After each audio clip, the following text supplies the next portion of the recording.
Cette année, effectivement, c'est une grosse nouveauté au niveau de la rhumatologie puisqu'on a les premières rencontres nationales de la rhumatologie qui en fait sont la mutualisation de différentes associations, notamment l'ANDAR, Association nationale de défense contre l'arthrite rhumatoïde, l'AFS, Association française de la spondylarthrite, l'AFLAR, Association française de la lutte rhumatismale, et également on a la chance d'être patronné avec la Société française de rhumatologie.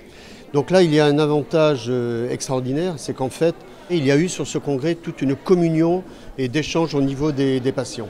On commence à travailler déjà ensemble depuis longtemps, on fait des brochures, on fait des films, on fait un certain nombre d'événements déjà ensemble, mais là, véritablement, c'est une cristallisation de cette union qui doit être un moment fort, qui va être un moment fort chaque année. Les organisateurs donc, ont prévu des séances plénières et des ateliers.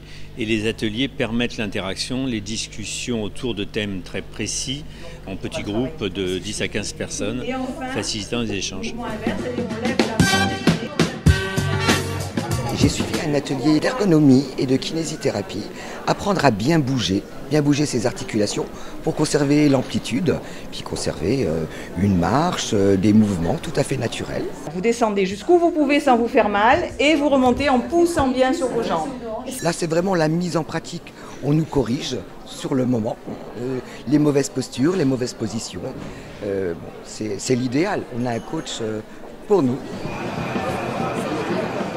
Au quotidien, on n'a pas toujours le temps d'échanger avec les médecins, en effet, d'échanger aussi avec les patients pour se remettre en question.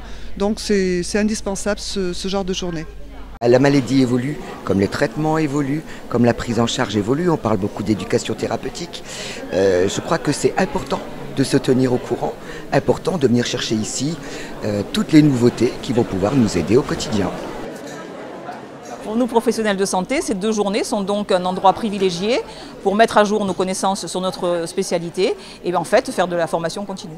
Le malade, il a effectivement une pathologie, mais il a aussi souvent d'autres problèmes associés. Et le fait de venir sur un événement qui regroupe plusieurs centres d'intérêt peut lui permettre effectivement d'avoir une information plus complète en trouvant tout sur le même lieu pour avoir une bonne information. Et pour lui, c'est plus facile.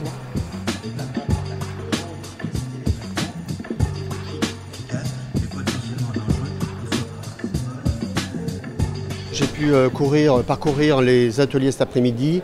Il y avait des ateliers plein, les salles étaient pleines. Et effectivement, il y avait un dynamisme, de l'ambiance, des questions. Donc c'est vraiment un plaisir de traverser ces salles. Voir les gens sortir avec le sourire, les patients qui ont appris des choses, qui ont pu discuter avec une infirmière, un kiné, un ergothérapeute, un psychomotricien. C'est ça la réussite et c'est ça notre énergie qui nous fait organiser ces journées. Belleveux le plus cher a été réalisé, c'est-à-dire une excellente fréquentation et de plus avec vraiment témoignage des gens qui sont totalement ravis et qui partent enchantés de cet événement et qui nous donnent déjà rendez-vous à l'année prochaine.